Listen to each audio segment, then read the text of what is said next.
મને એટલી ખબર છે કે અહીંયા જેટલા આવ્યા એમાંથી બધાય હનુમાન ચાલીસા તો સાંભળી જ હશે. રેડી ને? બધાય સાંભળી અને વાંચી પણ હશે ને? તો હનુમાન ચાલીસા આપણે વાંચવી છીએ, સાંભળવી છીએ, પણ એની રચના કેવી રીતે થઈ એ તો તમને ખબર નથી. તો હાલો હું તમને કહું કે હનુમાન ચાલીસાની રચના કોણે કરી હતી અને કેવી રીતે થઈ. હનુમાન ચાલીસાની રચના તુલસીદાસજીએ કરી હતી. તુલસીદાસજી આ ધરતીની ઉપર 132 વર્ષ જીવ્યા. રામનો સાક્ષાત્કાર આ મહાપુરુષને એક દિવસ તુલસીદાસજી દિલ્હી કે કાશી વચ્ચેથી આમ નીકળતા હશે, એમાં એક વૃદ્ધ સ્ત્રી ખોળો પાથરી અને પગે લાગી. એટલે તરત તુલસીદાસજીએ બંને હાથ માથે મૂકી અને એટલા જ આશીર્વાદ આપ્યા કે અખંડ સૌભાગ્યવતી ભવા. એટલે તરત પેલી સ્ત્રીએ કીધું કે મહારાજ આશીર્વાદ પાછા લઈ લો તમે. તો કે કેમ બેન? તો કે તમે અખંડ સૌભાગ્યવતીના આશીર્વાદ આપ્યા અને મારો ધણી હજી હમણાં જ મરી ગયો છે, આખું ગામ ભેગું થયું છે તેને બાળી જવા માટે, પણ તમે આવ્યા છો એમ સાંભળી અને તમને પગે લાગવા માટે આવી. એટલે ત્યારે તુલસીદાસજીએ ખાલી એટલું જ બોલ્યા કે મારા મોઢામાંથી નીકળેલો શબ્દ કોઈ દાડો ખોટો ન પડે, હાલ તારા ઘરે. તુલસીદાસજી આવ્યા એના ઘરે, આખું ગામ ભેગું થયેલું અને ઓલાને હુવડાવેલું, તૈયાર કરેલો નનામીમાં બાંધવા માટે. એટલે પછી તુલસીદાસજીએ કીધું કે બધાય ફરતા બેહી અને ધૂન બોલો. એટલે બધાય ફરતા બેહી તુલસીદાસજી એના મસ્તક ઉપર હાથ મૂકી અને રામ નામની ધૂન બોલ્યા. અને જેવું તુલસીદાસજીએ રામ નામનું ભજન કર્યું અને ઓલો માણા મરી ગયો તો એ બગાસું ખાઈને બેઠો થયો અને બધાને જય શ્રી રામ કીધા. અને આ વાત વાયુ વેગે આખા શહેરમાં ફેલાણી. અને ઈ વખતે દિલ્હીનો રાજા અકબર શહેનશાહ હતો. અને ઈ વખતે એના એક મંત્રી ટોડરમલ વિદ્ર મંત્રી હતા અને એમના એક બીજા મંત્રી મુસ્લિમ રહેમલ ખાન કૃષ્ણના ઉપાસક હતા અને બધાય તુલસીદાસજીના સેવકો હતા. એટલે એને અકબરને કીધું કે महाराज हमारे राज्य में ऐसा एक साधु ऐसा एक फकीर है कि जो मुर्दों को भी जिंदा करता है. એટલે આ માણા હતા રાજા, એટલે એમને તરત ફરમાન કર્યું જાઓ तुलसीदास जी को दिल्ली दरबार में लेकर आओ. એટલે ઓલા બે ચાર સૈનિકો હતા એમના એ બધા ગયા. અને તુલસીદાસજી હતા ને સ્વાભિમાની સાધુ હતા અને તુલસીદાસજીએ સ્પષ્ટ શબ્દોમાં ના પાડી દીધી કે મેં દિલ્હી દરબાર में आ नहीं सकता, मुझे दिल्ली दरबार की कोई आवश्यकता नहीं. હવે ઓલા બધા બે ત્રણ જણા ભેગા આવ્યા હતા, એને કીધું કે મહારાજ દિલ્હી દરબારમાં આવા આટલું લોકો લાઈન લગાડે છે ને તમને સામેથી આમંત્રણ શહેનશાહનું. એટલે પછી તુલસીદાસજીએ ના પાડી દીધી. એટલે ઓલા બધા ગયા. હવે આ તો ભાઈ રાજા માણા, એટલે મહારાજે આદેશ કરી દીધો અકબરે કે જાઓ तुलसीदासजी को पकड़ के ले आओ. હવે આ તો ભાઈ રાજા માણા ગમે એવો આદેશ કરે. અને આપણા કાઠિયાવાડમાં એક કહેવત જ છે, રાજા વાજાને, એટલે જોરથી બોલો ને, રાજા વાજાને.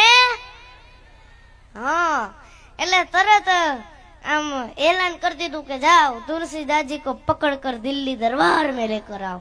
હવે પાછા ગયા ઓલા બધા તુલસીદાસજીને પકડીને લાવવામાં આવ્યા.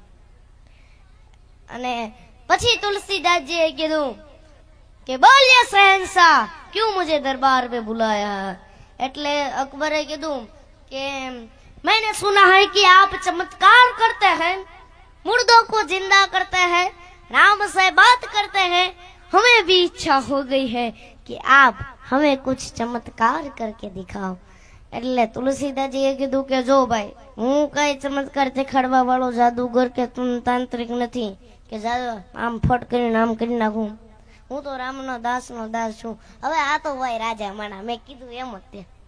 એટલે તુલસીદાસજીએ છે ને એવું કીધું. એટલે પછી અકબરે સીધું ફરમાન બીજું કર્યું, જાઓ तुलसीदास जी को कैद कर लो અને તુલસીદાસજીને ફતેપુરની સિકરી છે ને એની જેલમાં પૂરી દીધા.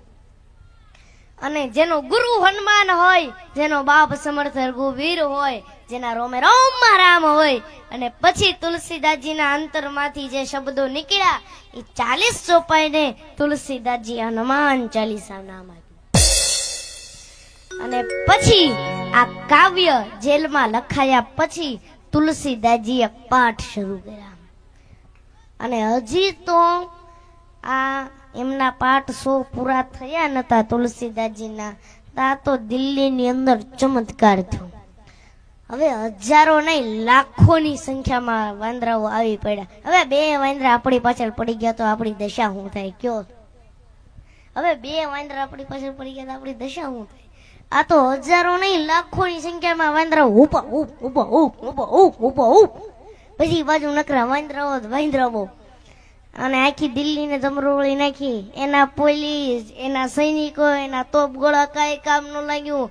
અને કહેવાય છે કે આ એના જે વાંદરાઓના ટોળા હતા એ બધા ભળતા થઈને અકબરના રાજ દરબાર સુધી પહોંચી ગયા મારા બાપ. હવે કોઈ કાબુ ન લઈ શકે કારણ કે બંદૂક ફૂલે ગોળી ન નીકળે. હવે જવું ક્યાં? કોઈ કાબુ ન લઈ શક્યું. 1, 2 અને 3 દિવસ સુધી કોઈ કાબુ ન લઈ શક્યું. અને પછી એક વૃદ્ધ હાફિઝ, ખુદાનો સાચો બંધુ હતો, એને તુલસીદાસજીને જેલમાં પૂર્યા હતા. એટલે ઈ ખુદાનો સાચો બંધુ હતો એટલે એને અકબરને જઈને કીધું કે શહેનશાહ, तुझसे एक साधु का अपराध हो गया है. मैंने सुना है कि तूने एक साधु को बंदी खाने में डाला है. एनी माफी मांगी, हाथ जोड़ी અને સન્માન પૂર્વક છોડી દેજે જો તારે જીવવું હોય તો. અને અકબર પાછો હતો ને બુદ્ધિશાળી માણા હતો, હારા માણાનો સંગ હતો એને. એટલે તુલસીદાસજીને છોડવામાં આવ્યા. અકબરે હાથ જોડી માફી માંગી અને કીધું કે हे महाराज, ये दरबार आपका है, मैं भी आपका हूँ, आते जाते रहिएगा. એટલે તુલસીદાસજીએ કીધું કે હમ વહાં નહીં બેઠતે જહાં વિલાસ હોતા है, हम तो वहां बैठते हैं जहां मेरा हनुमान होता है. અને આપણા હિન્દુ ગ્રંથો જે છે એમાં હોતન લખાણું કે જેવું અકબરે માફી માંગી અને હાથ જોડ્યા એમ વાંદરાઓ બધા અદૃશ્ય થઈ ગયા. અને ખાલી આપણા હિન્દુ શાસ્ત્રમાં લખાણું એવું જ નહીં, કેમ્બ્રિજ યુનિવર્સિટીના મહાન પ્રોફેસર હતા એને પણ લખ્યું છે. અને 2 યુનિવર્સિટીએ રિસર્ચ કરી અને આ વાત એના